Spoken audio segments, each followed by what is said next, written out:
નમસ્કાર. વેબિનારમાં જોડાયેલ દરેકનું સ્વાગત છે. આજે ગિરનારી મંડળનો 611મો વેબિનાર છે. વક્તા છે જામનગરના શ્રી ઉમેશભાઈ થાનકી સાહેબ, જેઓ આપણને મહાભારતમાં વૃક્ષો અને વૃક્ષ મહિમા વિશે માહિતી આપશે. તો શ્રી ઉમેશભાઈ થાનકી સાહેબને વિનંતી કે તેઓ પોતાનું વક્તવ્ય હવે શરૂ કરી શકે છે. નમસ્કાર સાહેબ. જય ધન્વંતરી.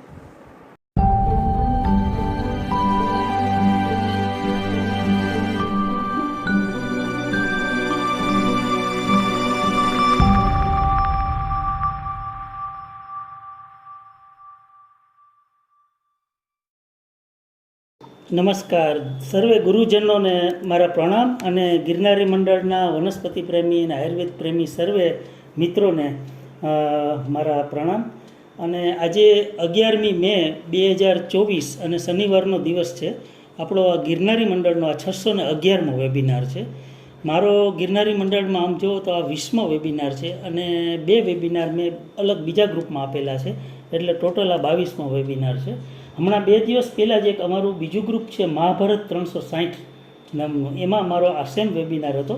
અને એ ગ્રુપમાં સામાન્ય રીતે મહાભારતના અને ગીતાના અભ્યાસુ લોકો, વિદ્વાન લોકો મેમ્બર્સ છે.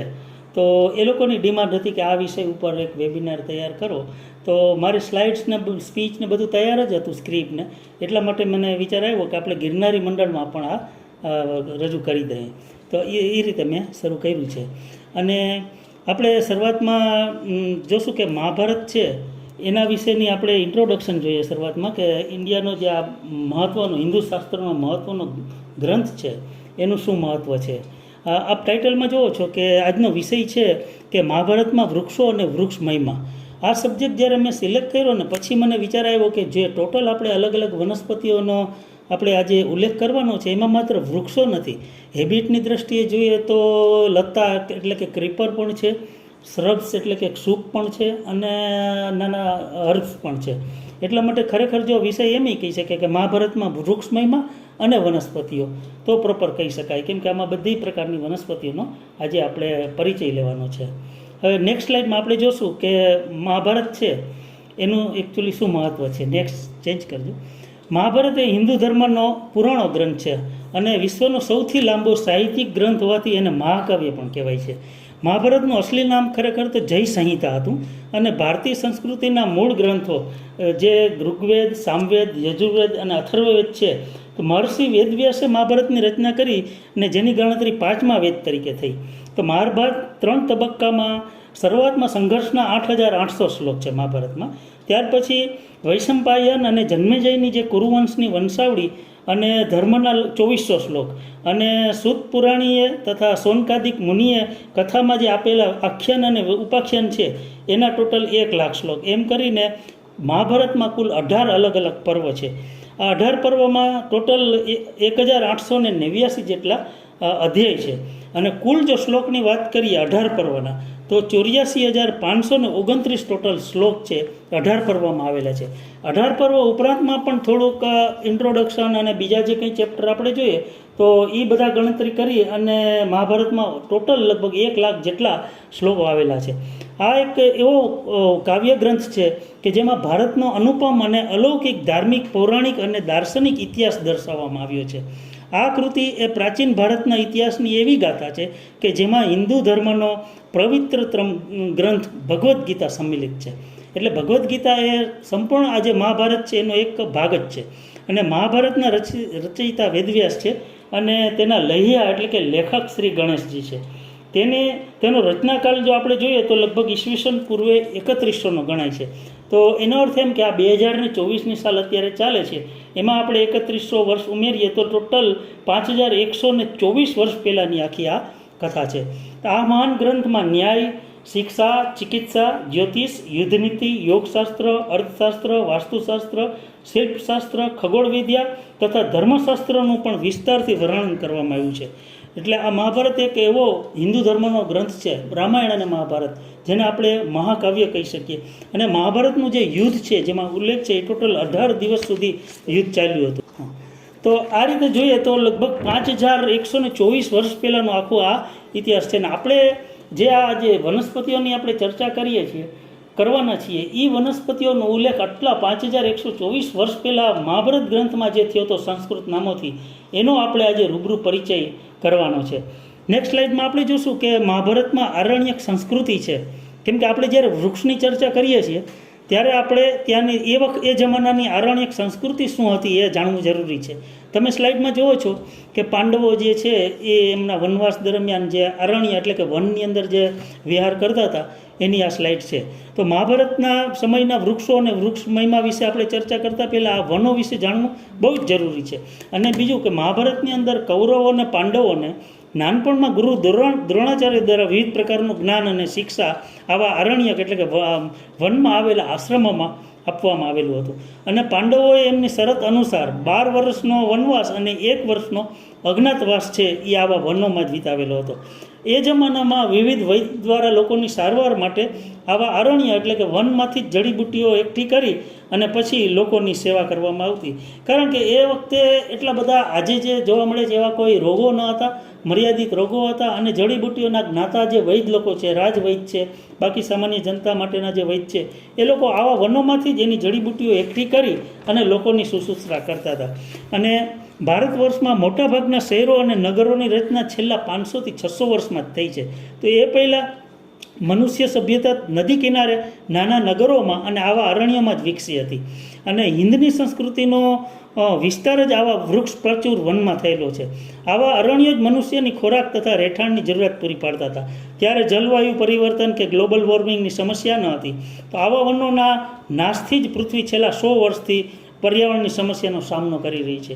એક એવો અંદાજ છે કે છેલ્લા 1000 વર્ષમાં પૃથ્વીને જેટલું નુકસાન નથી થયું એટલું નુકસાન ઔદ્યોગિકરણ બાદ લગભગ છેલ્લા 100-150 વર્ષમાં થયું છે. અને આજે આપણે આ બધી સમસ્યાઓ છે એનો સામનો કરી રહ્યા છે. એટલા માટે આજે વૃક્ષારોપણનું મહત્ત્વ, વૃક્ષોનું મહત્ત્વ એની સર્વત્ર ચર્ચા થાય છે.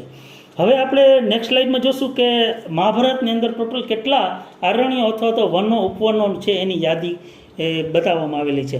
ટોટલ જે 18 પર્વની અંદર આપણે જો ઝીણવટપૂર્વક અભ્યાસ કરીએ તો ખાંડવ વન, નૈમિષારણ્ય, કામક્યવન, દ્વૈતવન, હિડમ્બવન, ચંપકારણ્ય, ચિત્રરથ, દંડકારણ્ય, દેવવન, ગંગારણ્ય, કાનનવન, પીલુવન, પુષ્કરારણ્ય, રોહિતક વન. અમુક જો આ વનના નામ છે એ વનસ્પતિના નામ ઉપરથી છે. એટલે એનો અર્થ એમ કે એ વનમાં એ વનસ્પતિનું વધારે આધિપત્ય હશે.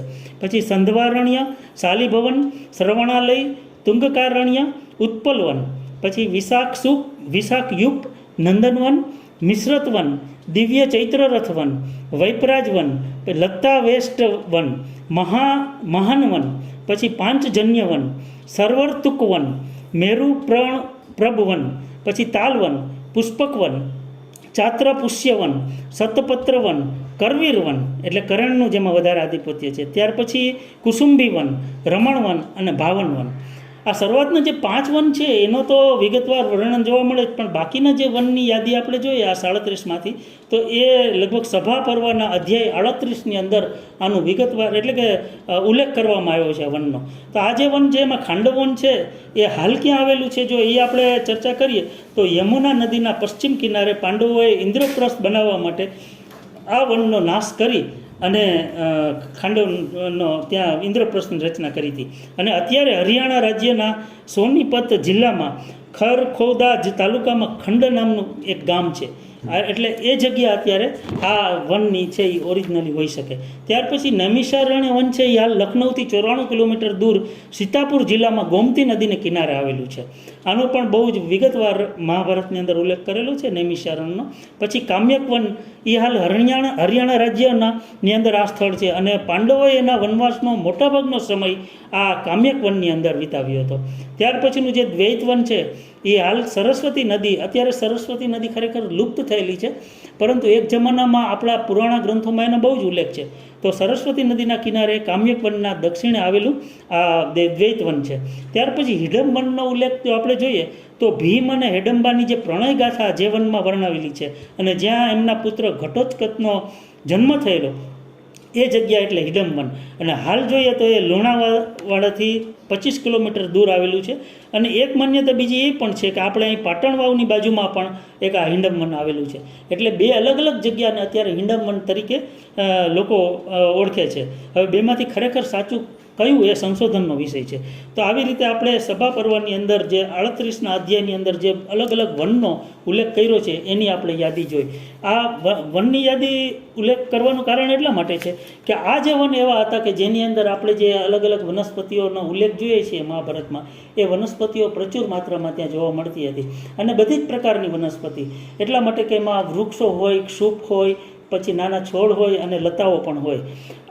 અને આ રીતે ચરક સંહિતા અને સુશ્રુત સંહિતા એ આપણા એવા ગ્રંથો છે કે જેની અંદર ઔષધિ વનસ્પતિઓનો વિશેષ પ્રમાણમાં ઉલ્લેખ છે. પરંતુ મહાભારત એ કોઈ વનસ્પતિ માટેનો સ્પેશિયલ ગ્રંથ નથી, પરંતુ એનો જે વર્ણન અલગ જગ્યાએ આવે છે એ વનસ્પતિનો, એને કારણે આપણને લગભગ 95 થી 100 જેટલી વનસ્પતિઓ આખા મહાભારતની અંદર આપણને અલગ અલગ પર્વમાં જોવા મળે છે. મહર્ષિ વેદવ્યાસના મુખ્યથી બોલાયેલા સંસ્કૃત નામવાળી આ વનસ્પતિ હકીકતમાં આજે કયા નામથી ઓળખાય છે એ ખરેખર તે એક ડીકોડ કરવાનું કામ છે.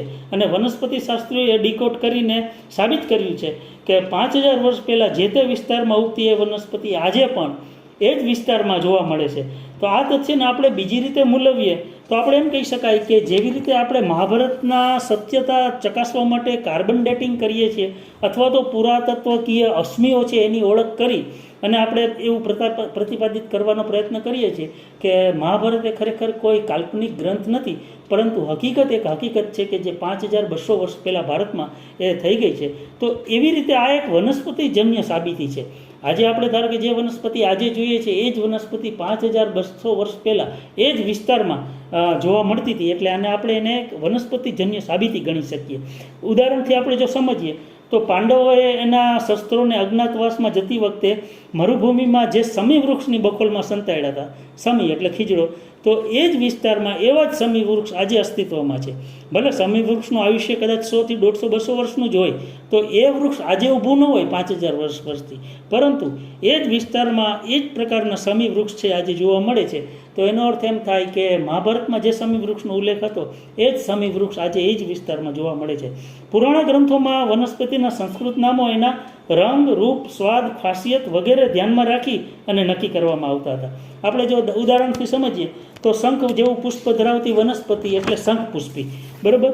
એટલે શંખપુષ્પીને પણ અત્યારે આપણે જોઈએ તો ક્લાઇટોરિયા ટર્નેટિયા, બ્લુ ફૂલવાળી ગરણી જેવી કોયલવેલ અને કોન્વોવેલસ આર્વેન્સિસ, તો એ સફેદ નાના ફૂલવાળી વનસ્પતિ, બે અલગ અલગ વનસ્પતિને શંખપુષ્પી કહેવામાં આવે છે.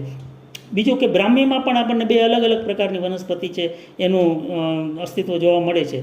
તો ઋગ્વેદમાં દિવ્ય ઔષધિય સોમના લગભગ 24 પ્રકાર વર્ણવાય છે. તો આ 24 પ્રકારની સોમ છે એ કઈ છે એ પણ આજે નિષ્ણાતો એટલે કે વનસ્પતિ શાસ્ત્રીઓ એક્ઝેક્ટ કહી નથી શક્યા. રામાયણમાં આપણે જોઈએ તો લક્ષ્મણજીને જ્યારે મૂર્છા આવી હતી ત્યારે હનુમાનજી જે હિમાલયમાંથી સંજીવની લઈ આવ્યા હતા, તો એ સંજીવની ખરેખર કઈ એના માટે પણ આજે વનસ્પતિ શાસ્ત્રી વિદ્વાનોમાં થોડો મતાંતર છે. જો આપણે જેના ગુણદોષ ઉપરથી નામાકરણની વાત કરીએ તો મધુનાસિની, નિર્મળી, જલજમની, આ બધા વનસ્પતિ છે એના નામ, એના જે પર્ટિક્યુલર ખાસિયત છે એના આધારે નામ પાડવામાં આવ્યા છે. તો આવી રીતે જે સંદિગ્ધ એટલે ડાઉટફુલ વનસ્પતિ અને વિવાદાસ્પદ એટલે કંટ્રોવર્શિયલ વનસ્પતિ છે એને સ્પષ્ટ ઓળખ માટે કરવી એ ખૂબ જ જરૂરી છે. શું કામ કે જો આપણે વનસ્પતિને પ્રોપર એનું આઈડેન્ટિફિકેશન ન કરીએ તો એનો જે ગુણદોષ બતાવ્યો છે ચરક સંહિતામાં, તો એ ગુણદોષનો ઉપયોગ આપણે દર્દીઓ ઉપર આપણને જોવા ન મળે. એટલા માટે એક્ઝેક્ટ એનું આઈડેન્ટિફિકેશન થવું જરૂરી છે.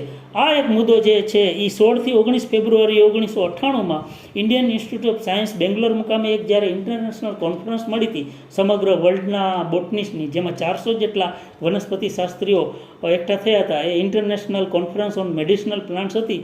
એમાં અધ્યક્ષ સ્થાને ડૉક્ટર M.S. સ્વામિનાથન, કે જેમને હમણાં આપણો જે એવોર્ડ મળેલો છે ભારત રત્નનો, એના અધ્યક્ષ સ્થાને આ જે કોન્ફરન્સ હતી ત્યારે આ મુદ્દો મેં ત્યાં રજૂ કર્યો હતો કે ભારતની આવી ઘણી વનસ્પતિઓ ગ્રંથોમાં ઉલ્લેખ છે કે જેનું પ્રોપર આઈડેન્ટિફિકેશન જો થાય એ બહુ જ જરૂરી છે. એ જ એક સંશોધન કરવાનું બાકી છે ને એ થશે તો જ માનવજાત માટે આપણે એનો ઉપયોગ કરી શકશું. દેવોની ભાષા ગણાય એવી આ સંસ્કૃત ભાષાનો વૈભવ કેવો છે તમે જુઓ કે તુલસીના અલગ અલગ ભાષામાં 52 જેટલા નામ છે. એમાંથી માત્ર સંસ્કૃતની અંદર તુલસીના 12 જેટલા નામ છે. આપણે સુરસા, વૃંદા, મંજરકી, ત્યાર પછી દેવદુદુંભી, આ બધા જે નામ છે સંસ્કૃતના એ એક જ વનસ્પતિ તુલસીના તમને જોવા મળે છે. ત્યાર પછી આપણે બીજી એક ઉદાહરણથી સમજીએ તો મધુક શબ્દ છે ધારો કે, તો મધુક શબ્દમાં ધમાં તમે જો દીર્ઘવું કરો તો એ મવડો થઈ જાય છે, અને હસ્વવું કરો તો એ જેઠીમત થઈ જાય છે. મેં બાપાલાલ વૈદનું નિઘંટુ જ્યારે રિફર કર્યું તો એમાં બંને મધુક છે એ એની ઇન્ડેક્સમાં બતાવેલા છે. તો એક મધુક એટલે મધુ રસવવું છે એ જેઠીમત છે, અને મધુકમાં દીર્ઘવું કરો તો એ મવડો થઈ જાય છે. તો વિચાર કરો કે માત્ર એક ખાલો કાની માત્રની જો આપણે ફેરફાર કરીએ તો આ સંપૂર્ણ વનસ્પતિ છે એ બદલી જાય છે. તો વિશ્વને આયુર્વેદની ભેટ આપનાર આપણો આ ભારત દેશ છે એ ઔષધિ વનસ્પતિનો સંસ્કૃત વાનસ્પતિક વારસો એનો ગણાય છે. ચરક સંહિતામાં આશરે 620 જડીબુટ્ટીનો ઉલ્લેખ છે. સુશ્રુત સંહિતામાં 775 જેટલી વનસ્પતિનો ઉલ્લેખ છે. આવી બધી જે વનસ્પતિઓ છે એના હજારો સંસ્કૃત નામો આપેલા છે. તો એને ડીકોડ કરી અને પછી આપણે એને સ્પષ્ટ રીતે એની ઓળખ કરવી જરૂર છે. અત્યારે રોયલ બોટનિકલ ગાર્ડન ક્યુ જે છે લંડનનો, એ લોકોના એક રિસર્ચ મુજબ લગભગ ભારતમાં સમગ્ર વિશ્વમાં 3,91,000 જેટલી ટોટલ વનસ્પતિ આવેલી છે. એમાં સપુષ્પ, અપુષ્પ બધી જ પ્રકારની વનસ્પતિ ગણી શકાય, અને એમાંથી આશરે ભારતમાં 45,000 વનસ્પતિઓ ભારતમાં જોવા મળે છે. તો આ રીતે આટલી બધી વનસ્પતિનું આધિપત્ય છે આપણા દેશમાં એના એગ્રોક્લાઇમેટિક કન્ડિશનના વેરિએશનને કારણે જોવા મળે છે. હવે આ જે સોલ્યુશન પ્રશ્ન જે છે સંસ્કૃત નામનો કે સંદિગ્ધ વનસ્પતિઓ એટલે ડાઉટફુલ વનસ્પતિ છે એને એક્ઝેક્ટ કેવી રીતે ઓળખવી એનું સોલ્યુશન કોણે આપ્યું?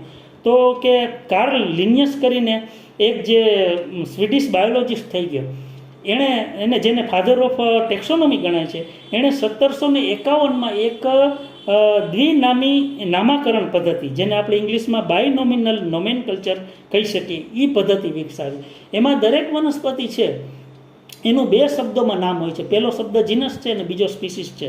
તો એની ખાસિયત, એના ગુણદોષ, એનો કલર એ બધું ધ્યાનમાં રાખી અને એક કમિટી નક્કી કરે એ વનસ્પતિનું નામ અને એ વનસ્પતિનું નામ. આવી રીતે 3,91,000 વનસ્પતિ ઉપરાંતમાં પણ સજીવ સૃષ્ટિ, જીવ જંતુ, મનુષ્ય, બધા પ્રાણીઓ દરેકનું આવું જે નામ જે બાયનોમિનલ નોમેનકલ્ચરની પદ્ધતિથી થઈ ગયું છે. એટલા માટે હવે એ શંકા નથી રહી કે કઈ વનસ્પતિ છે, કેમ કે જ્યારે એક જીનસની અંદર પણ અલગ અલગ સ્પીસીસના નામ છે એ અલગ અલગ હોય છે.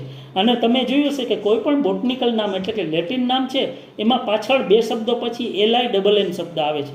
એ લિન એટલે આ લિનિયસ, કાર્લ લિનિયસ જે સ્વીડિશ બાયોલોજિસ્ટ છે, એટલે એણે આપણી જે આ સમસ્યા હતું એનું સમાધાન શોધ્યું છે. એટલે આ રીતે આપણે વિવિધ વનસ્પતિની પ્રજાતિને એક્ઝેક્ટ આઈડેન્ટિફાઈ કરી શકીએ છીએ. ઘણી વનસ્પતિમાં જે બીજો શબ્દ ઇન્ડિકા આવે છે એ ઇન્ડિકા જેમ સૂચવે છે કે એનું ઓરિજિન ઇન્ડિયા છે. આપણે આજે જે વનસ્પતિની યાદી જોશું એમાં ઘણી બધી વનસ્પતિમાં બીજો શબ્દ છે એ ઇન્ડિકા આવે છે. તો એ બતાવે છે કે આ વનસ્પતિનું ઓરિજિન ઇન્ડિયા છે. હવે નેક્સ્ટ સ્લાઇડમાં આપણે જોશું કે મહાભારતની અંદર વૃક્ષોનું જે મહત્ત્વ છે એ કઈ જગ્યાએ એનો ઉલ્લેખ કરવામાં આવ્યો છે. તમે સ્લાઇડમાં જુઓ છો કે ભીષ્મ પિતામહ બાળ સૈયા ઉપર સૂતેલા છે અને બાજુમાં યુધિષ્ઠિર છે. તો મહાભારતનું અનુશાસન પર્વ છે એના 58મા અધ્યાયમાં 26 અને 27 એવા 2 શ્લોકની અંદર ભીષ્મ પિતામહે એના 2 શ્લોકની અંદર વૃક્ષારોપણના મહત્ત્વનો ઉલ્લેખ કરેલો છે. આપણે એ શ્લોકનું જો પઠન કરીએ તો એમાં કહે છે, અતિતા નાગતે ચોભે પિતૃવંશ ચ ભારત તારયેદ વૃક્ષરોપી ચ તસ્માત વૃક્ષાંશ રોપયેદ. આ જે શ્લોક છે એ અનુશાસન પર્વનો 58મા અધ્યાયનો 26મો શ્લોક છે. આનો અર્થ એમ થાય છે કે હે યુધિષ્ઠિર, વૃક્ષોનું રોપણ કરનાર મનુષ્ય ભૂતકાળમાં જન્મેલા પૂર્વજો, ભવિષ્યમાં જન્મના સંતાનો અને પોતાના પિતૃવંશનું જે તારણ કરે છે તેથી તેણે વૃક્ષો વાવવા જોઈએ. એટલે આવી રીતે જે વ્યક્તિ વૃક્ષ વાવે છે એ પોતાનો તો ઉદ્ધાર કરે છે પણ સાથે એના સંતાનો અને એના પૂર્વજો એમનો પણ એ આ રીતે ઉદ્ધાર કરે છે. ત્યાર પછી બીજા શ્લોકમાં આ કહે છે, તસ્ય પુત્રા ભવન્તે યે પાદપા નાત્ર સંશય પરભોગત સ્વર્ગ લોકાંશ્ચાપ્નોતિ સોઅવ્યયાન. આ સંસ્કૃતનો શ્લોક છે 27 નંબરનો. એનો અર્થ એવો થાય છે કે મનુષ્ય દ્વારા વાવવામાં આવેલ વૃક્ષ વાસ્તવમાં એના પુત્રો છે. આ વાતમાં કોઈ શંકા નથી. જ્યારે તે વ્યક્તિનું અવસાન થાય છે ત્યારે તેને સ્વર્ગ તથા અન્ય અક્ષયલોક પ્રાપ્ત થાય છે. આ બંને શ્લોકમાં ભીષ્મ પિતામહ આ વૃક્ષનો મહિમા અને વૃક્ષારોપણનું મહત્ત્વ આપણને સમજાવે છે. વૃક્ષોના નામમાં એક નામ છે તરુ. તો એક અમરકોશના ટીકાકાર ક્ષીરસ્વામી એનો અર્થ કરતાં એમ કહે છે કે તરંતી આપદમ અને ઇતિ તરુહ, અર્થાત જેના વડે મનુષ્ય દુઃખો તરી જાય છે એટલા માટે એને તરુ કહે છે. તો આ એક જ અર્થમાં તમને તરુ મહિમાના અનેક ગ્રંથો છે એ સમાવેશ થઈ જાય છે, એવો આનો ભાવાર્થ થાય છે. અને વૃક્ષો તરફ ઉત્કટ પ્રેમને વ્યક્ત કરતા એમ સામાન્ય રીતે બોલાય છે કે તર્વે નમો અસ્તુ, એટલે અર્થાત કે વૃક્ષો તમને અમારા નમસ્કાર છે. અને નિઘંટુમાં બાપાલાલ વૈદ તો એમ કહે છે કે પહેલાંના જમાનામાં વૃક્ષોનું મહત્ત્વ એટલું હતું કે કોઈ વ્યક્તિ જ્યારે એના સ્વજનના ઘરે જાય ત્યારે એના બાળકોના, એના માતા પિતાનો ક્ષેમ કુશળ પૂછે છે, સાથે સાથે એમના આંગણામાં આવેલા વૃક્ષોનો ક્ષેમ કુશળ પૂછે છે. એ એક બહુ મહત્ત્વની બાબત છે કે પહેલાંના જમાનામાં આટલું બધું મહત્ત્વ વૃક્ષોને આપવામાં આવતું હતું. એટલે ભીષ્મ પિતામહે આ રીતે યુધિષ્ઠિરને કહે છે કે વૃક્ષ વાવનારની કીર્તિ આ લોકમાં તો બની રહે છે, પણ મૃત્યુ બાદ બીજા ઉત્તમ શુભ ફળની પ્રાપ્તિ થાય છે. દેવલોકમાં પણ એનું નામ નષ્ટ નથી થતું અને એને સ્વર્ગ તથા અક્ષયલોક પ્રાપ્ત થાય છે. સૌ આ વૃક્ષોનો આશ્રય લે છે અને વૃક્ષનું દાન કરનારને તેના વાવેલા વૃક્ષો પુત્રની જેમ પરલોકમાં તારી દે છે. પોતે ખોદેલા તળાવના કાંઠે ઉત્તમ વૃક્ષોનું વાવેતર કરવું જોઈએ અને તેનું પુત્ર સમાન પાલન પણ કરવું જોઈએ. જે તળાવ બનાવે છે, વૃક્ષ વાવે છે, બગીચા બનાવે છે, યજ્ઞોનું અનુષ્ઠાન કરે છે તથા સત્ય બોલે છે, તે દ્વિજ સ્વર્ગલોકમાં સન્માનિત થાય છે. આ સમાજની અંદર આપણને જળ સંગ્રહનું પણ, કેમ કે તળાવ જ્યારે ખોદવાની વાત કરી છે તો અત્યારે જે ખરેખર તાતી જરૂરિયાત છે, તમે જોયું છે કે ભારતમાં બેંગ્લોર અને અમુક સાઉથના રાજ્યોમાં ઘણા શહેરોની અંદર અત્યારે પાણીની તંગી છે, એનો અનુભવ લોકો કરે છે. તો આ જળ સંગ્રહની વાત પણ એ જમાનામાં ભીષ્મ પિતામહે યુધિષ્ઠિરને કરેલી. તો જળ સંગ્રહ, વૃક્ષારોપણ આવા પર્યાવરણના મહત્ત્વના કાર્યનો એને સંદેશામાં આપે છે. અને એક અમેરિકન ફિલોસોફર ઇમર્સન તો એમ કહે કે ટ્રીઝ આર ધ ઇમ્પરફેક્ટ મેન, એટલે કે વૃક્ષો છે એ ઇમ્પરફેક્ટ મનુષ્ય છે, એટલે એને સજીવ મનુષ્ય જેટલું મહત્ત્વ આપેલું છે. હવેની સ્લાઇડમાં આપણે જોશું કે મહાભારતના જે આદિ પર્વની અંદર કેટલી વનસ્પતિઓનો ઉલ્લેખ છે. હવે આપણે છે ને અલગ અલગ પ્રકારના જે 18 પર્વો છે એમાંથી કયા પર્વોમાં, કયા અધ્યાયમાં કેટલી વનસ્પતિનો ઉલ્લેખ છે એની યાદી આપણે આ સ્લાઇડમાં જોતા જશું. આ આપણે સ્લાઇડમાં જોઈએ છીએ કે આદિ પર્વના અધ્યાય 63ની અંદર, આ આદિ પર્વ છે એની અંદર 227 અધ્યાય છે અને 8884 શ્લોક છે ટોટલ. એમાં ટોટલ જે 12 વનસ્પતિનો ઉલ્લેખ છે એમાં પહેલી અશોક એટલે સીતા અશોક છે, બીજી ચંપો જે કીધો ચંપા એ સુલતાન ચંપો છે, ત્રીજી આમ છે, ચોથી અતિમુક્તક એટલે માધવી લતા છે, પાંચમી પુન્નાગ એટલે નાગકેસર છે, છઠ્ઠી કન્યાર એટલે કરેણ છે, પછી દિવ્ય પાટલ છે, નારિયેલ છે, કોકોનટ આપણે, ત્યાર પછી ચંદન છે, અર્જુન છે અને મોલશ્રી છે. મોલશ્રી સંસ્કૃત નામ છે એ બકુલ એટલે બોરસલી માટે આપેલું છે. તો આટલી વનસ્પતિનો આદિ પર્વની અંદર ઉલ્લેખ કરવામાં આવ્યો છે. આપણે જ્યારે આગળની સ્લાઇડોમાં જોશું ત્યારે દરેક વનસ્પતિના કલર ફોટોગ્રાફ્સ પણ આપણે જોશું. હવે પછીની સ્લાઇડમાં આપણે સભા પર્વની વનસ્પતિની યાદી જોશું. સભા પર્વના 38મા અધ્યાયની અંદર એક સાથે લગભગ 84 જેટલી વનસ્પતિનો ઉલ્લેખ છે. આ જે સભા પર્વ છે એમાં 78 અધ્યાય છે અને 2511 શ્લોક છે ટોટલ. આની આપણે જો યાદી જોઈએ, થોડાક એના સંસ્કૃત નામ છે જે જાણીતા છે એનું અનુવાદ નહીં કરું, પણ જે સંસ્કૃત નામ થોડા અજાણ્યા લાગે છે એનું ગુજરાતી શું છે એ પણ આપણે સાથે જોતા જશું. પારિજાત છે, સાલ છે, તાલ છે, અશ્વકર્ણ છે, ત્યાર પછી વટ છે, ભલ્લાતક એટલે ભીલામો છે, કપિત એટલે કોઠું છે, ચંદ્ર છે, ચંપા છે, ખજૂર છે, કેતક એટલે કેતકી છે, સહસ્ત્રદલ કમલ છે, મંદાર એટલે આંકડો છે, અશોક એટલે સીતા અશોક છે, કર્ણિકાર એટલે ગરમાળો છે, તિલક છે, નાગમલ્લિકા છે, કુરવ છે, નાગપુષ્પ છે. ત્યાર પછી તૃણ અને ગુલ્મ જે નામ આપ્યા છે ખરેખર એ વનસ્પતિ નથી, પણ વનસ્પતિનું એક હેબિટ એટલે કે પ્રકાર છે. આપણે તૃણ એટલે કે ઘાસ વર્ગ ને ગુલ્મ એટલે નાના છોડવાઓ. સપ્તપર્ણી છે, કદમ છે. બીજું કદમ અને નીપ. નીપનો પણ અર્થ સંસ્કૃતમાં આપણે જો જોઈએ તો એનો ગુજરાતીમાં અર્થ છે એ કદમ જ થાય છે. તો કદમ પણ એણે કીધું અને નીપ પણ કીધું છે. ત્યાર પછી કુર્બક છે. કુર્બક એટલે લાલ ફૂલવાળો કાંટો સીર્યો. કેતકી છે, કેસર છે, હિંતાક છે, તલ છે. આપણે જેને તેલ શબ્દ આવ્યો છે તલ ઉપરથી, એ એકમાત્ર ઓઇલસીડ છે, એનો ઉલ્લેખ છે આમાં. તલ છે, તાટક છે, પ્રિયંગુ છે, પછી વંકુલ છે, પિંડિકા છે, બીજુર એટલે બીજોરું છે, દાખ છે.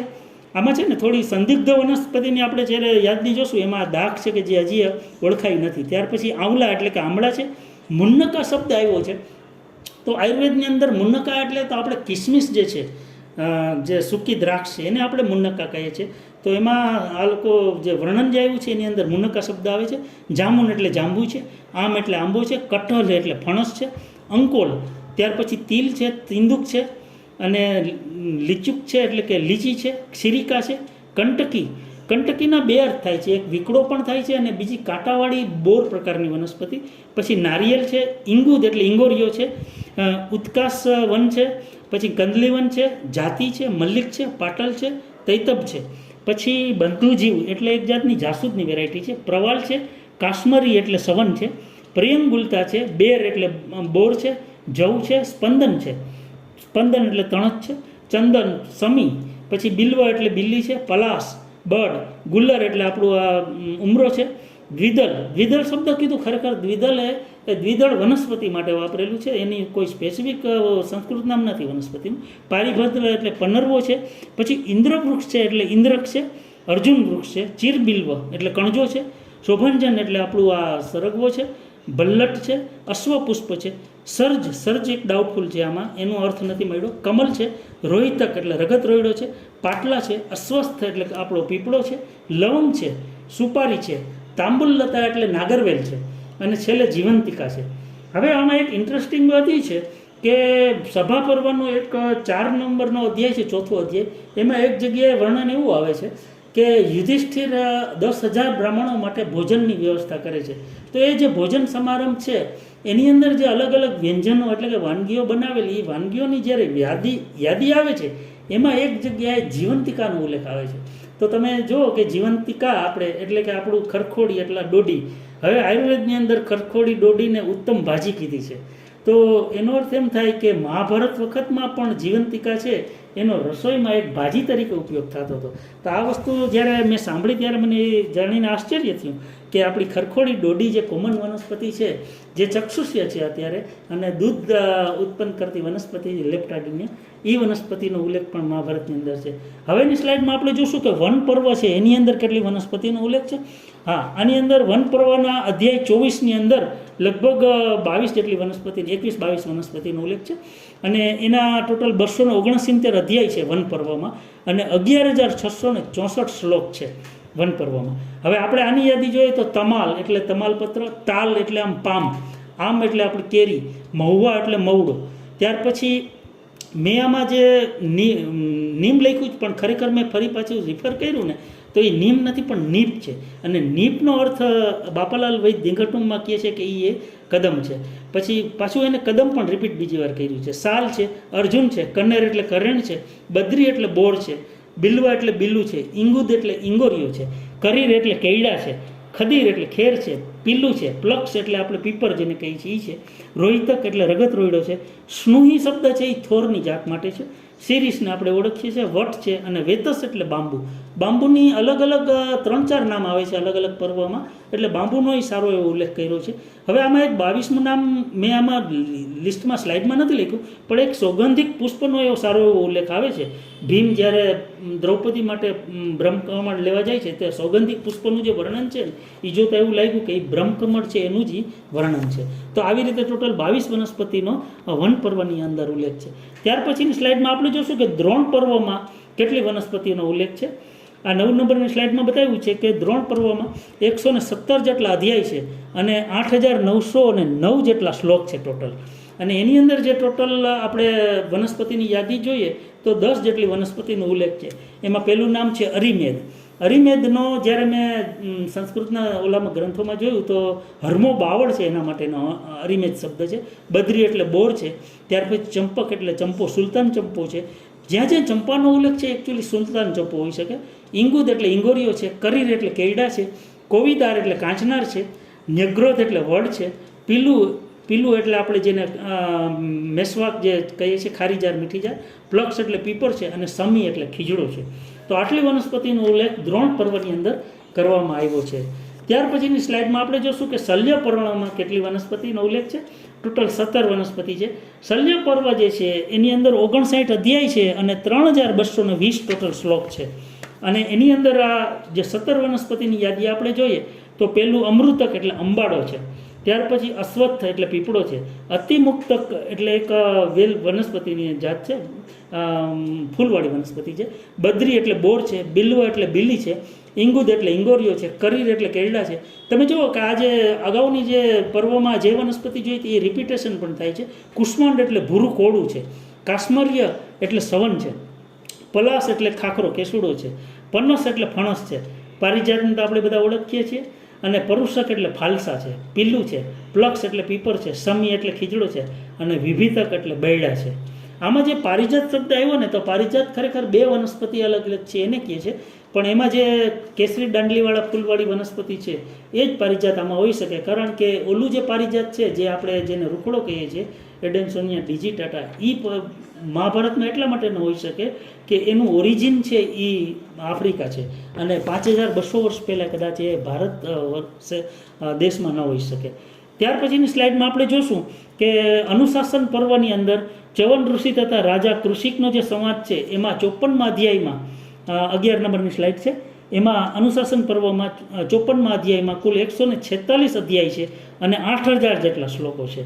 તો આ સંવાદની અંદર જે 21 વનસ્પતિનો ઉલ્લેખ છે એની યાદી આપણે જોઈએ તો કેતક એટલે કેતકી છે, ઉદાલક એટલે ગુંદાની એક જાત છે, કેમ કે એનું જે લેટિન નામ કોર્ડિયા માઇક્સા છે એટલે એ ગુંદાની એક જાત છે. અશોક એટલે સીતા અશોક હોઈ શકે. પછી કુંદ એટલે જસ્મીન છે. ત્યાર પછી અતિમુક્તક છે એટલે એ પણ એક ફૂલવાળી વનસ્પતિની જાત છે. ચંપા એટલે ચંપક છે, આપણે જેને સોન ચંપો કહીએ છીએ એ છે. તિલક એટલે વ્હાઇટેક્સ જીનસની એક સ્પેસીસ છે. કઠલ એટલે ફણસ છે. કનેર એટલે કરેણ છે. શ્યામ એટલે નસોતર છે. તલમાલ પત્ર છે. પછી વારણ્ય પુષ્પ છે, એ પણ એક અગત્યની ફૂલવાળી વનસ્પતિ છે. અષ્ટપાદિકા એ વેલારિસ નામ જીનસવાળી એક વનસ્પતિ છે. કમલ એટલે કમલનો ઉલ્લેખ છે ને અવારનવાર દરેક પર્વમાં આવે છે, એના જુદા જુદા નામ પણ છે. શું કામ કે જ્યારે કોઈ પણ તળાવનું કે વનનું વ્યવસ્થિત વર્ણન જ્યારે આવે ત્યારે કમલનો હંમેશા ઉલ્લેખ આવે છે. એને અમુક જગ્યાએ ઉત્પલ નામથી સંબોધન કર્યું છે, પુંડરીક પણ કહે છે, પદ્મ પણ કહે છે. તો કમળના અલગ અલગ જે સંસ્કૃત નામો છે એનો આવી રીતે ઉલ્લેખ છે. ભવ્ય એક છે એ શલ્યપર્ણી વનસ્પતિ હોઈ શકે. ધવ એટલે ધાવડો છે. કરણિકાર એટલે ગરમાળો છે. પનસ એટલે ફણસ છે. સહકાર, તમને આશ્ચર્ય થશે કે સહકાર શબ્દ જે સંસ્કૃતમાં છે એ આંબા માટે આવેલું છે. જ્યારે મેં પુસ્તકો રિફર કર્યા ત્યારે જોયું કે સહકાર જે સંસ્કૃતમાં કહે છે એ કઈ વનસ્પતિ, તો એ આપણો મેંગો એટલે કે આંબો છે. વજુલ છે. અને વેણું એટલે એક જાતનું બાંબુની એક વેરાયટી છે. તો આટલી વનસ્પતિનો અનુશાસન પર્વના અધ્યાય 54માં ઉલ્લેખ જોવા મળે છે. ત્યાર પછી આપણે સ્લાઇડમાં જોશું કે બીજા જે પર્વ છે એમાં ખાલી એક બે જ વનસ્પતિનો ઉલ્લેખ છે. તો કર્ણ પર્વ જે છે એમાં ટોટલ 69 અધ્યાય છે અને 4964 શ્લોક છે. એમાં માત્ર 2 જ જગ્યાએ વનસ્પતિનો ઉલ્લેખ આવે છે, એક પીલુનો અને એક સમીનો. ત્યાર પછી ઉદ્યોગ પર્વમાં 186 અધ્યાય છે, 6698 શ્લોક છે, પરંતુ એમાં એક જ વનસ્પતિ રોહિતક એટલે રગત રોયડાનો ઉલ્લેખ છે. અને છેલ્લે વિરાટ પર્વમાં જેની અંદર 67 અધ્યાય છે અને 2050 શ્લોક છે, એમાં 2 વનસ્પતિનો ઉલ્લેખ છે. એક સમી એટલે ખીજડો છે અને બીજો વમસા એટલે બાંબુની એક જાત છે. બાંબુની તમે જુઓ કે ઘણી હજારો જાત છે, લગભગ 1400-1500 જેટલી જાત છે. એમાંથી અલગ અલગ નામથી બાંબુની અલગ અલગ વેરાયટી છે એનો ઉલ્લેખ ટોટલ મહાભારતમાં 18 પર્વોમાં કરવામાં આવ્યો છે. હવે આપણે જે સ્લાઇડ જોશું સ્લાઇડ નંબર 13, એમાં આપણે થોડી છણાવટ કરશું 2 મિનિટ માટે. ત્યાર પછી આપણે સ્લાઇડ શોની જેમ જોતા જશું. આ જે સ્લાઇડ છે એ સમી એટલે પ્રોસોપિસ સિનેરેરિયા જે ફેબેસી ફેમિલીનું છે, એટલે આપણે જેને ખીજડો કહીએ છીએ. આ વનસ્પતિનો સ્પેશિયલ ઉલ્લેખ એટલા માટે કરવો પડે કે સભા પર્વમાં, દ્રોણ પર્વમાં, શલ્ય પર્વમાં, કર્ણ પર્વમાં અને વિરાટ પર્વમાં આટલી જગ્યાએ ટોટલ સમીનો ઉલ્લેખ છે. અને રાજસ્થાનનું સ્ટેટ વૃક્ષ કહેવાય છે, ત્યાં એને ખેજરી નામથી કહે છે. અને વિરાટ પર્વના અધ્યાય 4 અને 5માં આનો ઉલ્લેખ છે. ખાસ તો એ ઉલ્લેખ છે કે જ્યારે પાંડવો છે એ અજ્ઞાતવાસ પહેલાં 12 વર્ષનો વનવાસ પૂરો કરીને અજ્ઞાતવાસ પહેલાં જ્યારે જાય છે ત્યારે વિરાટનગરમાં સ્મશાન ભૂમિની અંદર એક મોટા સમી વૃક્ષની બખોલમાં પાંડવો એના શસ્ત્રો છે એ છુપાવે છે. એટલે કે અર્જુનનું ગાંડીવ અને દરેક પાંડવોના દરેક અગત્યના જે શસ્ત્રો હતા એ બધા જ શસ્ત્રો એ લોકો આમાં છુપાવે છે. અને અજ્ઞાતવાસ પૂરો થાય પછી દશેરાના દિવસે ફરી પાછા આવે છે ત્યારે એ શસ્ત્રો છે એનું પૂજન કરે છે અને આ રીતે એનો ઉલ્લેખ છે. તો આ રીતે સમી છે એ વૃક્ષનો સ્પેશિયલ આપણે ડિસ્કસ આમાં કરવું પડે એટલું એનું મહત્ત્વ મહાભારતમાં આપેલું છે. હવેની સ્લાઇડમાં આપણે જોશું કે પારિજાત છે નિક્ટેન્થસ આર્બોર ટ્રિસ્ટિસ, એટલે આ જે વનસ્પતિ છે ઓલેસી ફેમિલીનું છે અને એનો સભા પર્વ, શલ્ય પર્વમાં ઉલ્લેખ છે. એને હરસિંગાર, સેફાલિકા એવા વિવિધ નામથી પણ ઉલ્લેખ કરેલો છે. આનું મહત્ત્વ મહાભારતમાં એ છે કે ભગવાન શ્રી કૃષ્ણ એની પ્રિય પટરાણી જે સત્યભામા છે એને પ્રસન્ન કરવા માટે સ્વર્ગમાંથી એટલે ઇન્દ્રલોકમાંથી આ વનસ્પતિ લાવ્યા હતા. એના ફૂલ અને સુગંધથી એ પ્રભાવિત થયા હતા અને આ વનસ્પતિને ફૂલ અને સુગંધ એ રૂક્ષ્મણીના આંગણા સુધી પહોંચતી હતી એવો એમાં ઉલ્લેખ છે. આવી રીતે પારિજાતનો સ્પેશિયલ ઉલ્લેખ છે. અને આપણે જ્યારે આ નેક્સ્ટ આના પછીની સ્લાઇડમાં જોઈએ કે પારિજાત બીજી કઈ વનસ્પતિને કહે છે. જો નેક્સ્ટ સ્લાઇડમાં 15 નંબરની સ્લાઇડમાં આપણે જોઈએ કે જો આ એક પોસ્ટલ સ્ટેમ્પ છે, એની અંદર તમે ઝૂમ કરીને જુઓ તો એમાં પારિજાત લખેલું છે સાઈડમાં. આ તો રૂખડો છે, એડેન્સોનિયા ડિજિટેટા. તો આ વનસ્પતિને પણ પારિજાત નામ આપવામાં આવ્યું છે, પરંતુ આ પારિજાત મહાભારતમાં વર્ણિત પારિજાત ન હોઈ શકે. શું કામ કે આનું ઓરિજિન છે એ આફ્રિકા છે. બાઓબાબ ટ્રી કહીએ છીએ આપણે, એને ગોરખાંબલી કહીએ છીએ, રૂખડો પણ કહીએ છીએ. તો આ જે વનસ્પતિ છે એ પારિજાતની બીજી એક પ્રકાર છે. તો આ રીતે આપણે કહી શકીએ કે આ વનસ્પતિ છે એ મહાભારતનું પારિજાત ન હોઈ શકે. અને 5મી ઓગસ્ટ 2020ના આપણા માનનીય વડાપ્રધાનશ્રીએ જ્યારે અયોધ્યામાં રામ મંદિરનું ખાતમુહૂર્ત કર્યું ત્યારે એકચ્યુઅલી આ વનસ્પતિને વાવેતર કર્યું હતું. એટલા માટે કે આ વનસ્પતિનું આયુષ્ય ઓછામાં ઓછું 1500-2000 વર્ષથી માંડીને 5000 વર્ષ સુધીનું છે. તો એટલા માટે એનું વાવેતર ત્યાં કર્યું હોય કે 1000 વર્ષ પછી આપણું રામનું મંદિર પણ ત્યાં અસ્તિત્વમાં હોય અને આ રૂખડો એટલે કે આ જે એડેન્સોનિયા ડિજિટાટા વનસ્પતિ પણ ત્યાં હાજર હોઈ શકે. તો આવી રીતે આ મહત્ત્વનું ઝાડ છે, એનું બહુ જ આયુષ્ય લાંબુ છે, એ દ્રષ્ટિએ કદાચ એનું વાવેતર ત્યાં કરવામાં આવ્યું હોય. હવેની સ્લાઇડમાં આપણે જોશું કે કદમ છે એન્થોસેફાલસ કદંબા, જેનું લેટિન નામ છે. બધાએ આ વનસ્પતિ જોઈ છે. આનો સભા પર્વ, વન પર્વમાં પણ ઉલ્લેખ છે. અને એક બીજું આનું સંસ્કૃત નામ નીપ પણ છે. જે આપણે અગાઉની યાદી જોઈ એમાં જ્યાં જ્યાં નીપ શબ્દ આવ્યો તો મેં રિફર કર્યું તો આપણા બાપાલાલ વૈદ્ય નિઘંટુમાં એને કહે છે કે નીપ એટલે આ જે કદમ છે એ જ વનસ્પતિ છે. અને રૂબિએસી ફેમિલીનું છે. રાધા અને કૃષ્ણની કહાની તથા રાસલીલા આ વૃક્ષની આસપાસ વર્ણવાઈ છે. યમુના કાંઠે ગોપીઓનું વસ્ત્રારણ કૃષ્ણ ભગવાને કર્યું તે એ પણ કદમની ડાળી ઉપર બેસીને કર્યું હતું. એટલા માટે કદમનો સ્પેશિયલ ઉલ્લેખ મહાભારતમાં છે અને ઔષધીય મહત્વ પણ ધરાવે છે. તો આ રીતે આ વનસ્પતિને તો આપણે દરેક ઓળખીએ છીએ. હવેની સ્લાઇડમાં આપણે જોશું કે આ સુગંધિકા પુષ્પ છે જેનો મહાભારતની અંદર બહુ સ્પેશિયલ ઉલ્લેખ કરવામાં આવ્યો છે. એમાં એનું લેટિન નામ છે સૌસુરિયા ઓબ્વેલેટા. એકચ્યુઅલી આ વનસ્પતિ છે એ એસ્ટરેસી ફેમિલીનું છે અને મહાભારતના પર્વમાં આ પુષ્પનું વર્ણન એ રીતે છે કે દ્રૌપદીને આ પુષ્પની ભેટ આપવા માટે ભીમ છે એ હિમાલય વિસ્તારમાં જાય છે અને આ પુષ્પ માટે એ કુબેરના ઉદ્યાનમાં એની મુલાકાત લે છે અને ત્યાં સરોવરમાંથી આ પુષ્પ લેવા માટે દાનવો સાથે યુદ્ધ કરે છે. અને આ વૃક્ષ લેતી વખતે એને ત્યાં હનુમાનજીનો પણ ભેટો થાય છે. આવું એક વિગતવાર વર્ણન છે. હવે જે રીતે આ પુષ્પના સુગંધનું વર્ણન કર્યું છે ત્યાર પછી અમુક જગ્યાએ જે શિલ્પની અંદર પણ ભીમના હાથમાં બતાવેલું વૃક્ષ પુષ્પ છે એનો શેપ પણ આ બ્રહ્મકમળ જેવો છે. તો એ દ્રષ્ટિએ જોતાં એવું લાગે છે કે જે સૌગંધિકા પુષ્પનો ઉલ્લેખ મહાભારતમાં છે એ આ બ્રહ્મકમળ જ હોઈ શકે.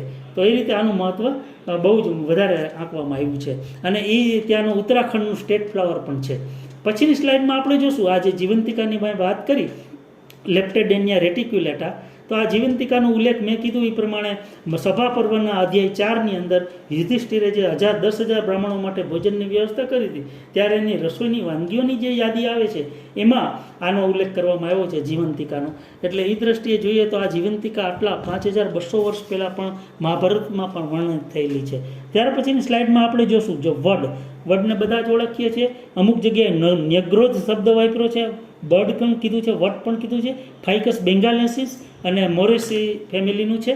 સભાપર્ણ અને વનપર્વમાંનો ઉલ્લેખ છે. પછીની સ્લાઇડમાં આપણે જોશું પીપળો અસ્વસ્થ. હવે આપણે છે ને દરેક સ્લાઇડ છે એ ફટાફટ જોતા જશું કેમ કે ટોટલ 100 સ્લાઇડ છે એટલે આપણે 50 બોલની અંદર એક સેન્ચુરી કરવાની છે.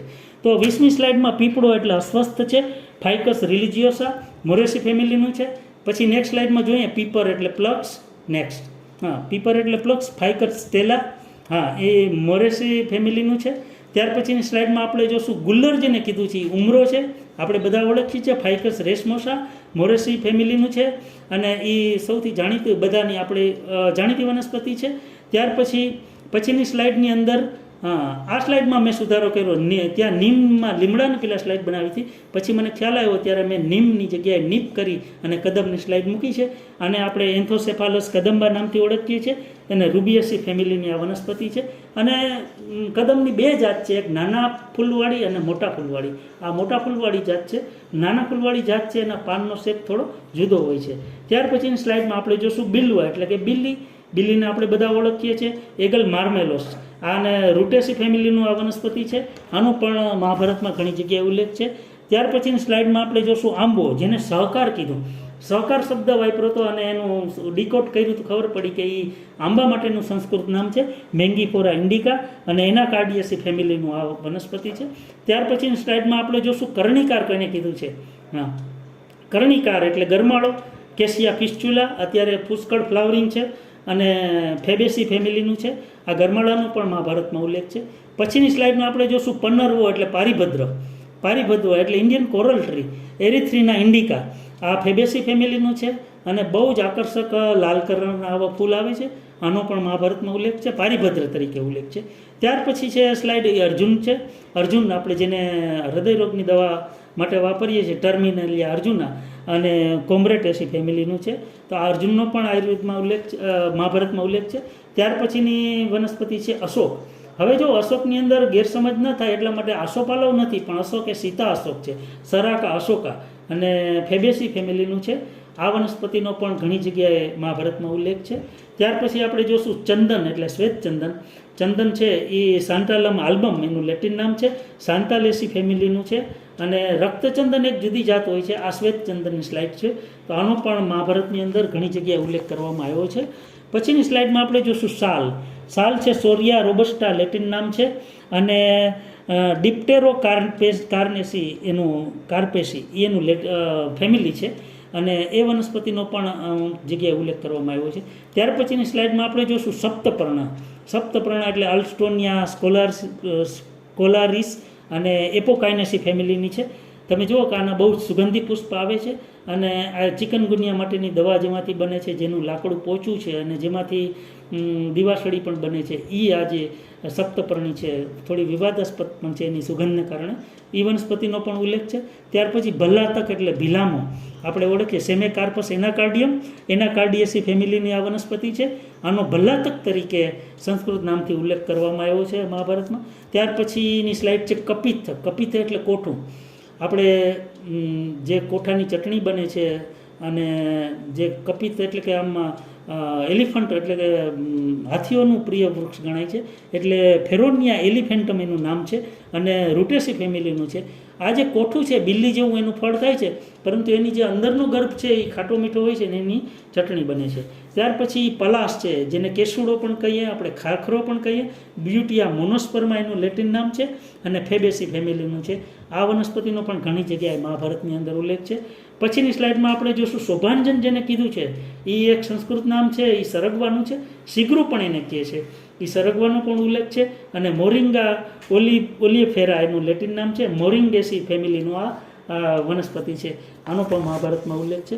ત્યાર પછીની સ્લાઇડમાં આપણે જોશું કે કાશ્મરી જે કીધું છે એ સંસ્કૃત નામ છે, એ ડીકોડ કરતાં ખબર પડી કે આ શ્રીપર્ણી એટલે કે સવન છે. આપણે જેને ગાંભારી કહીએ છીએ એ સવન છે. ગેમેલિયા આર્બોરિયા 10 મૂળ હાથમાં વપરાય છે, પવિત્ર સમિત તરીકે પણ વપરાય છે. અને લેમિયાસી ફેમિલીનું જે છે એ સવનનો કાશ્મરી તરીકે ઉલ્લેખ મહાભારતમાં કર્યો છે. પછીની સ્લાઇડમાં જોશું કે કોવિદાર કોને કહે છે. કોવિદાર એટલે કાંચનાર. તમે જો બોહેનિયા વેરીગેટા, આજે એકદમ ગુલાબી જેવા કલરના ફૂલ થાય છે, ફેબેસી ફેમિલીની છે વનસ્પતિ. અને હમણાં એક ચર્ચા એવી પણ થઈ હતી કે રામ ભગવાનના મંદિરની અંદર જે ઉપર ધ્વજ બનાવ્યો છે એની અંદર જે વનસ્પતિનો પિક્ચર મૂકવામાં આવ્યું છે એ ખરેખર આ વનસ્પતિ છે કોવિદાર કાંચનાર, એનું મહત્ત્વ જોતા. તો એ રીતે આ કોવિદારને કાંચનાર તરીકે આપણે ઓળખીએ છીએ. પછીની સ્લાઇડમાં આપણે જોશું ખજૂર, બધા ઓળખીએ છીએ. ફોએનિક્સ ડેક્ટાઇલિફેરા અને એરેકેસી ફેમિલીનું છે. ખજૂરનો પણ એમાં ઉલ્લેખ છે. ત્યાર પછી આમલા એટલે આમળા છે, આપણે અમૃતફળ જેને કહીએ, એનો પણ મહાભારતમાં ઉલ્લેખ છે. ફાઇલેન્થસ એમ્લિકા જેનું લેટિન નામ છે, અને ફાઇલેન્થેસી ફેમિલીનું આ વનસ્પતિ છે. આનો પણ ઘણી જગ્યાએ ઉલ્લેખ છે. તમે જોયો હશે કે ચ્યવનપ્રાશ બને છે, ત્યાર પછી આપણે ચ્યવન ઋષિનું જે યૌવન પ્રાપ્ત કરવા માટેની જે આખી પ્રક્રિયા હતી એમાં પણ આનો વિગતવાર ઉપયોગ થયો હતો. અને મારો તો એક વેબિનાર જ આખા આમળા ઉપરનો 1 કલાકનો હતો. ત્યાર પછીની સ્લાઇડમાં આપણે જોશું નાળિયેર, જે શ્રીફળ આપણે કહીએ છીએ, એનો પણ ઉલ્લેખ છે. હવે જુઓ કે અત્યારે ધાર્મિક વિધિઓમાં આપણે નાળિયેર છે, તલ, એ બધી વસ્તુનો જે આપણે ઉપયોગ કરીએ છીએ, નાગરવેલના પાન છે, તો લવિંગ છે, તો આ બધી વસ્તુ મહાભારતની અંદર એ દરેક વસ્તુનો ઉલ્લેખ છે.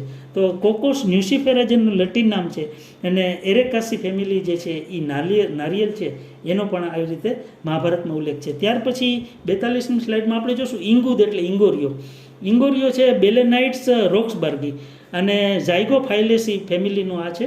અને આ ઇંગોરિયાનો પણ ઉલ્લેખ છે. તમે જોયું હશે કે દિવાળી ઉપર સાવરકુંડલામાં જે વનસ્પતિ, જેના ફ્રૂટની અંદર દારૂ ગોરો ભરી અને સામે સળગતા કાકડા ફેંકવામાં આવે છે, એ ઇંગોરિયો આ છે, અને પડતર જમીનમાં થાય છે.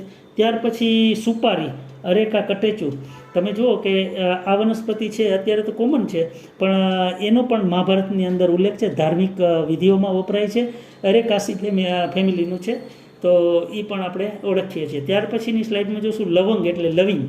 અત્યારે એક સ્પાઇસ ગણાય છે, એટલે એ સાઇઝિયમ એરોમેટિકમ અને મર્ટેસી ફેમિલીનું છે. અને એ વનસ્પતિ છે એનો સ્પાઇસ તરીકે અત્યારે ઉપયોગ થાય છે. અને લવંગનો પણ ઉલ્લેખ લવંગ તરીકે સંસ્કૃતમાં છે, ગુજરાતીમાં આપણે એને લવિંગ કહીએ છીએ. તો એ પણ મહાભારતમાં આનો ઉલ્લેખ છે. ત્યાર પછીની સ્લાઇડમાં આપણે જોશું તાંબુલલતા. તાંબુલલતા એટલે ગુજરાતીમાં નાગરવેલ, પીપર બીટલ અને પીપરેસી ફેમિલીનું છે. આનો પણ ઉલ્લેખ મહાભારતના અંદર અમુક પર્વમાં જોવામાં આવ્યો છે. પછીની સ્લાઇડમાં આપણે જોશું પનસ એટલે શું, તો કે ફણસ.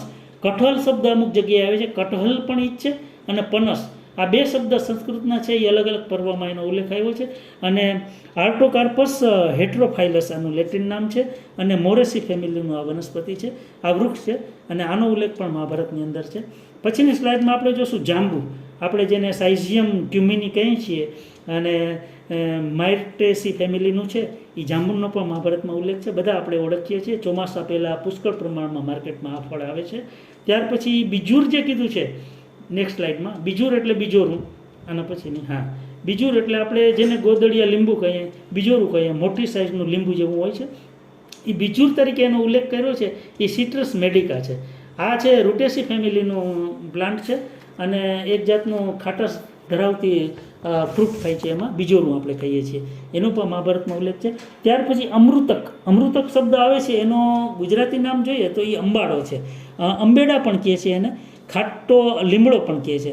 ગિરનારના વૃક્ષો આપણે પુસ્તક જોઈએ છીએ તો એની અંદર આનો ઉલ્લેખ આવે છે. અને સ્પોન્ડિયાસ પિનાટા એનું લેટિન નામ છે. અને ફેમિલી જો જોઈએ તો એના કાર્ડિયેસી ફેમિલીનું છે. આ ભીલામાનું જે છે એ ફેમિલી છે. તો અમૃતક તરીકે જેનો ઉલ્લેખ થયો છે એ વનસ્પતિ આ છે. ત્યાર પછીની સ્લાઇડમાં જોશું અરીમેદ. અરીમેદ એટલે હર્મોબાવળ, એકેશિયા ફર્નેસિયાના હર્મોબાવળ, અને ફેબેસી ફેમિલીનું છે. અને આનો ઉલ્લેખ પણ મહાભારતની અંદર અરીમેદ તરીકે કરવામાં આવ્યો છે. અમુક સંસ્કૃત નામો આપણને શરૂઆતમાં અજાણ્યા લાગે, પણ જ્યારે આપણે લિટરેચરને રિફર કરીએ છીએ ત્યારે આપણને ખબર પડે કે ઓ આ તો બહુ આપણી જાણીતી વનસ્પતિ છે. ત્યાર પછી અષ્ટપાદિક વનસ્પતિ. નેક્સ્ટ સ્લાઇડમાં આપણે જોશું કે આ વનસ્પતિ વેલારિસ ડાયકોટોમા નામથી છે, લેટિન નામ. તમે જુઓ એમાં ટિપિકલ એકદમ પર્પલ જેવા કલરના એમાં ફ્લાવર દેખાય છે, અને એપોકાઇનેસી ફેમિલીની એક આ વનસ્પતિ છે. તો અષ્ટપાદિક તરીકે જે ઉલ્લેખ છે ને એ વનસ્પતિ ખરેખર આ છે. આનો આપણે લેટિન નામથી જ્યારે સર્ચ કરીએ ત્યારે આપણને ખબર પડે કે કઈ વનસ્પતિ છે. ત્યાર પછી અતિમુક્તા નેક્સ્ટ સ્લાઇડ જોશું. આ એક છે ને માધવીલતા નામની એક વનસ્પતિ છે, જેના ફૂલ વસંતમાં ખીલે છે, અને એનું લેટિન નામ છે હિપ્ટેજ બેંગાલેન્સિસ. આપણે જેવી રીતે ફાઇકસ બેંગાલેન્સિસ છે એવી રીતે આનું હિપ્ટેજ બેંગાલેન્સિસ છે, અને માલ્પીજીએસી ફેમિલીનું છે. એટલે એકદમ આમાં સરસ સુગંધી ફૂલ આવે છે, અતિમુક્તા. તો આ વનસ્પતિનો ઉલ્લેખ પણ અમુક પર્વની અંદર મહાભારતમાં કરવામાં આવ્યો છે. પછીની સ્લાઇડમાં આપણે જોશું બદ્રી એટલે બોર, જીજીફસ મૌરિટિયાના, અને એનું ફેમિલી છે રેમેનેસી. આ ફેમિલીના બોર છે એ પણ બહુ કોમન છે અત્યારે, પણ બદ્રી તરીકે આપણે બદ્રીનાથ જે શબ્દ આવે છે, બદ્રીનાથ કેદારનાથ, તો એકચ્યુઅલી બદ્રીનાથ પણ આ બદ્રી એટલે કે બોર શબ્દ ઉપરથી આવ્યું છે. પછીની સ્લાઇડમાં આપણે જોશું ભવ્ય શલ્યકર્ણી. એનું લેટિન નામ છે ડાયલેનિયા ઇન્ડિકા, હવે આ વનસ્પતિ માટે અમુક જગ્યાએ એવો ઉલ્લેખ છે ગ્રંથોમાં કે મહાભારતના યુદ્ધ વખતે જ્યારે કુરુક્ષેત્રમાં યુદ્ધ થતું હતું ત્યારે જે સૈનિકો ઘાયલ થતા હતા એ સૈનિકોને આ વનસ્પતિનો ઉપયોગ કરી અને તાત્કાલિક રૂજ આપવામાં આવતી હતી.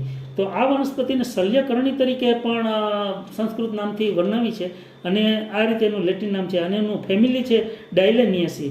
અને બીજા જો એને નામ જોઈએ તો એલિફન્ટ એપલ પણ કહેવાય છે, ટેંગા શબ્દ પણ એના માટે વાપર્યો છે.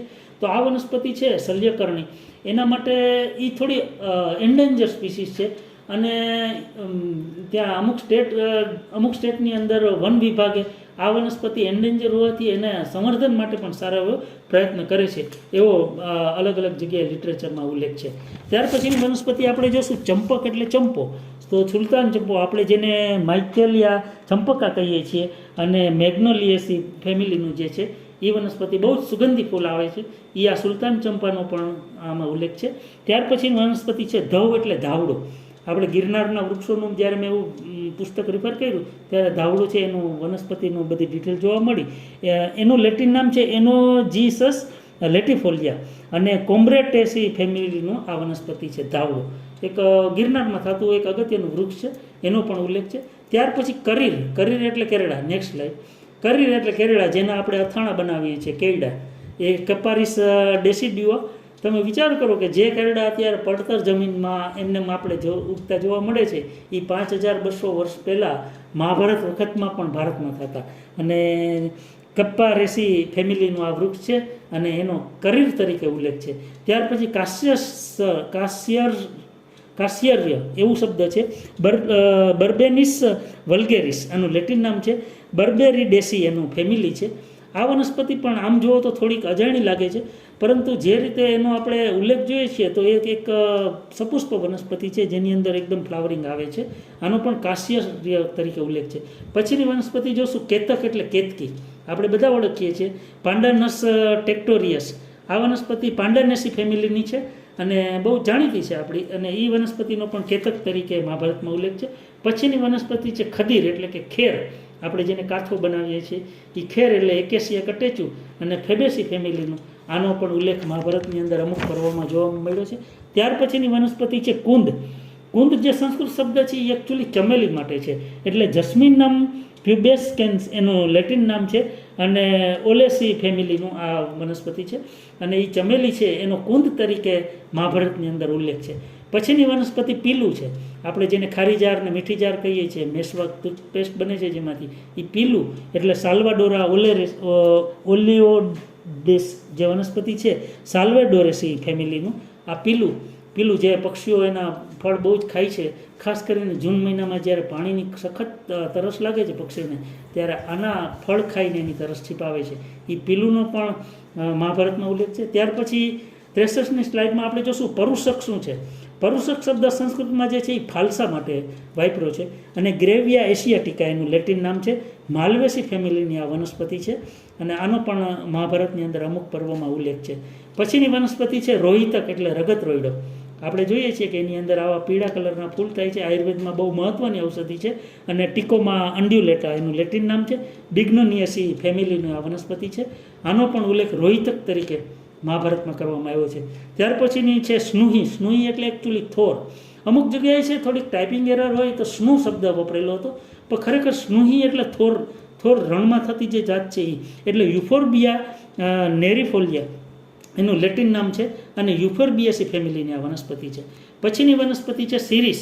સિરીસ એટલે આપણે જેને રેન્ટ્રી કહીએ છીએ, અલ્બિઝિયા લેબેક એટલે ફેબેસી ફેમિલીનું આ સિરીસ છે. એ વનસ્પતિનો પણ ઉલ્લેખ છે સિરીસ તરીકે. ત્યાર પછીની વનસ્પતિ છે તિલક. તિલક એટલે વાઇટેક્સ અલ્ટિસિમા અને લેમિયાસી ફેમિલીનું છે. તો તિલક આ વનસ્પતિનો પણ તમે જુઓ કે આની લગભગ આપણું જે 3 પાંદડાવાળી જે વનસ્પતિ થાય છે આની નગોળ થોડીક એવી દેખાય છે, કેમ કે નગોળનું લેટિન નામ પણ આની સાથે મેળ ખાય છે. પછીની વનસ્પતિ જે છે એ ઉદાલક એટલે વનગુંદો. આમ જુઓ તો ઉદાલક છે એ ગુંદાની એક જાત છે જેનું નામ લેટિન નામ છે કોર્ડિયા માઇક્સા, એટલે ગુંદાની એક જાત છે ને બોરેજિનેસી એનું ફેમિલી છે. આ વનસ્પતિનો પણ ઉદાલક તરીકે મહાભારતમાં ઉલ્લેખ છે. પછીની વનસ્પતિ છે વામસા.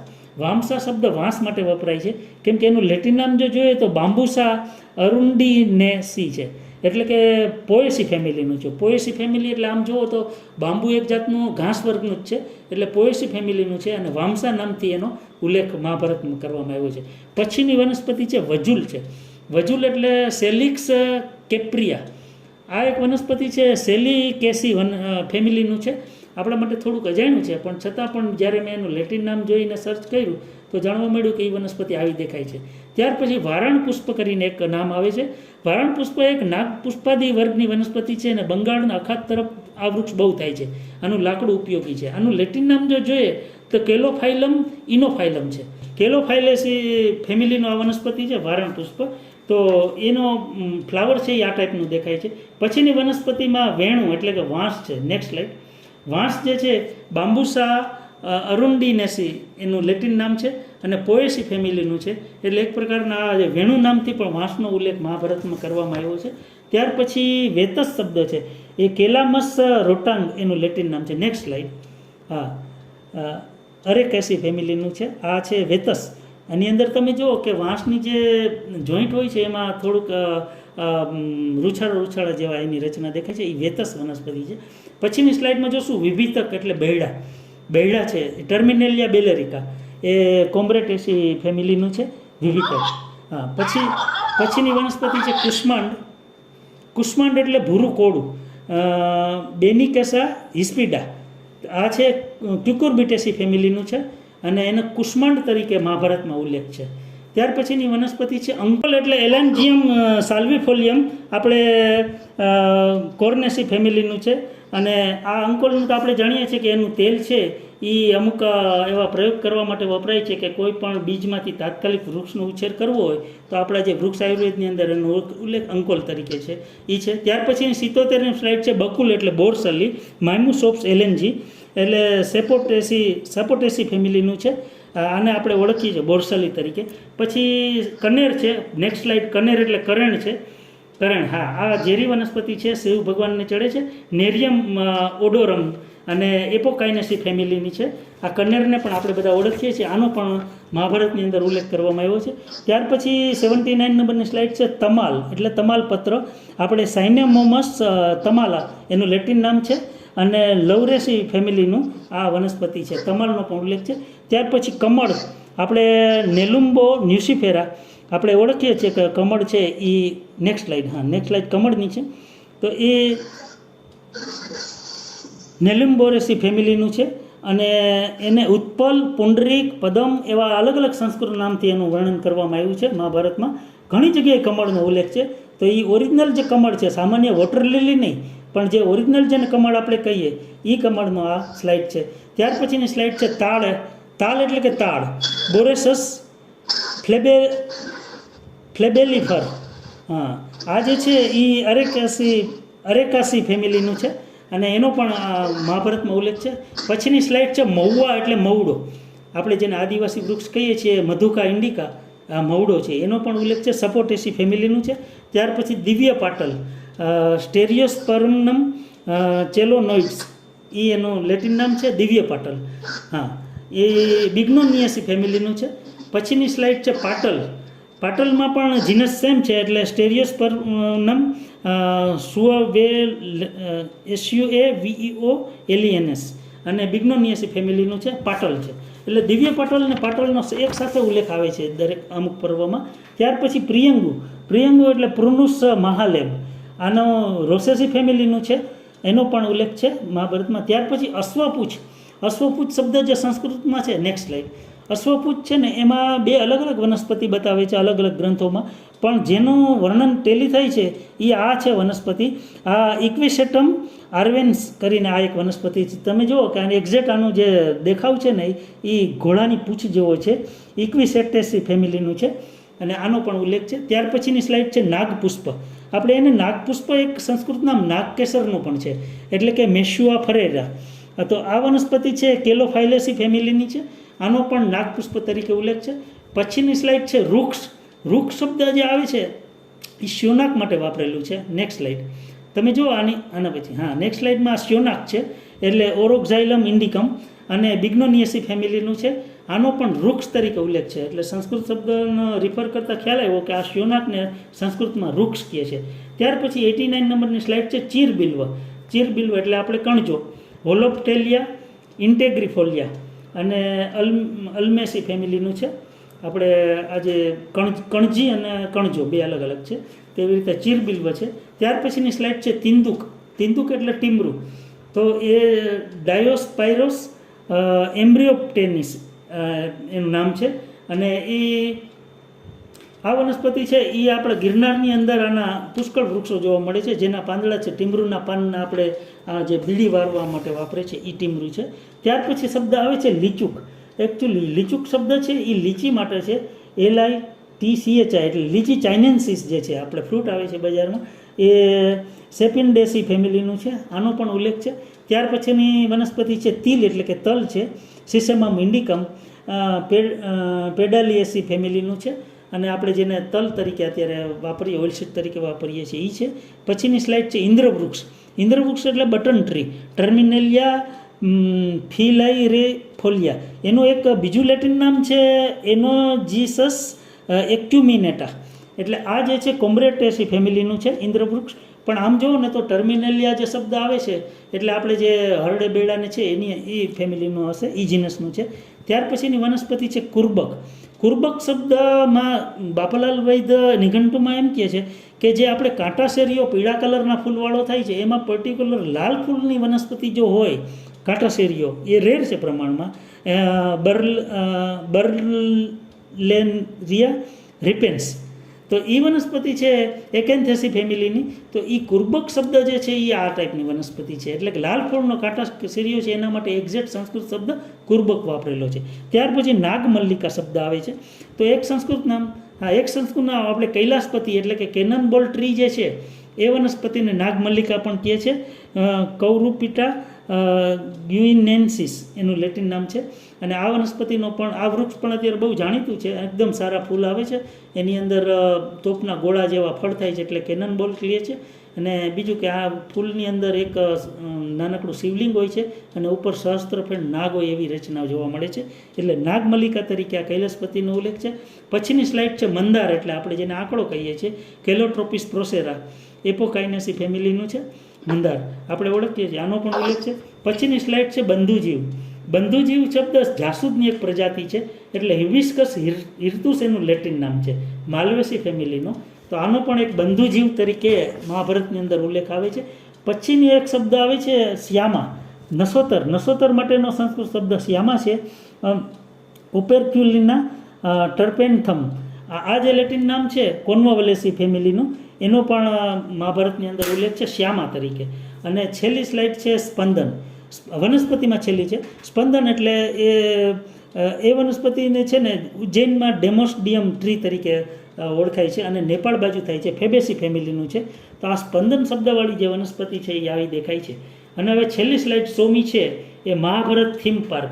એટલે મારો આજનો જે આ વેબિનાર છે એની ફલશ્રુતિ રૂપે પૂર્ણાહુતિમાં હું શું કહેવા માગું છું એ આ સ્લાઇડમાં દર્શાવ્યું છે કે આ જે વનસ્પતિ જે ટોટલ 9500 જેટલી મહાભારતમાં ઉલ્લેખ કર્યો છે અને આજે આપણે 87 વનસ્પતિની સ્લાઇડ જોઈ, તો આપણે જેમ શહીદ વન બનાવીએ છીએ, બિલ્વ વન બનાવીએ છીએ, એવી રીતે મહાભારત થીમ પાર્ક એક બનાવી શકાય એવું એક સૂચન સરકારને અને વન વિભાગને કરવું જોઈએ.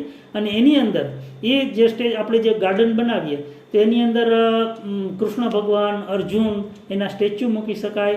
ત્યાર પછી આપણે એની અંદર અલગ અલગ આ જે 87થી વનસ્પતિ આજે આપણે જોઈ એ સિવાયની પણ જો વનસ્પતિ મહાભારતમાં જેનો ઉલ્લેખ છે એ જો મળી જાય તો એના સંસ્કૃત ઓરિજિનલ નામ જે મહાભારતમાં ઉલ્લેખ કર્યો છે એ, એના સ્થાનિક નામ આપણે જે ઓળખીએ છીએ લોકલ નામ તરીકે, અને જેનું બોટનિકલ નેમ શું છે અને એનું ફેમિલી કયું છે, આવું એક લેબલિંગ કરી અને એક ઉદ્યાન બનાવી શકાય અને મહાભારત થીમ પાર્ક છે એ બનાવી શકાય.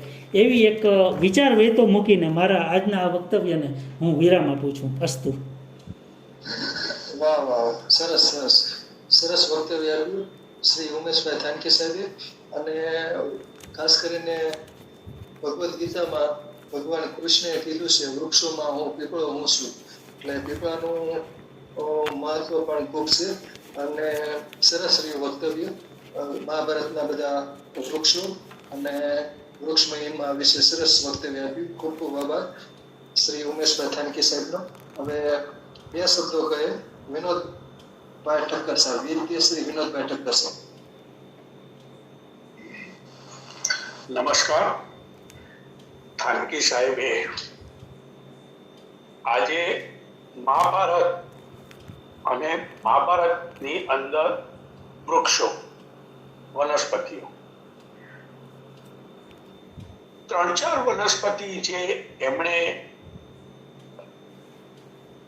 મને જે ધ્યાનમાં લાગી, એક તો મુનક્કા એમણે જે કીધો. તો મુનક્કા જે છે ને એ આપણે જેને કિસમિસ કહીએ છીએ ને એ નથી. મુનક્કા એ કિસમિસ નહીં, પણ એ પહાડી એરિયામાં એક અલગ પ્રકારની મોટી દ્રાક્ષ થાય છે, એ મુનક્કા છે. એટલે એ જરા મને ધ્યાનમાં આવ્યું. બીજું પુરુષક જે ફાલસા. હવે આ ફાલસાની જે વાત કરીને તો ફાલસાનો જે ગુણધર્મ છે આયુર્વેદમાં આખો વર્ગ બતાવ્યો છે, પૌરુષક વર્ગ, કે જે હૃદયના બળ માટે વપરાય છે. એટલે એ પણ બહુ વિચારવા જેવી વાત હતી. બીજી એક વાત એમણે જે કીધી કે શલ્ય એટલે સાલપરણી, લગભગ શલ્યનું કીધું. તો મહાભારતમાં જ્યારે શલ્યની જે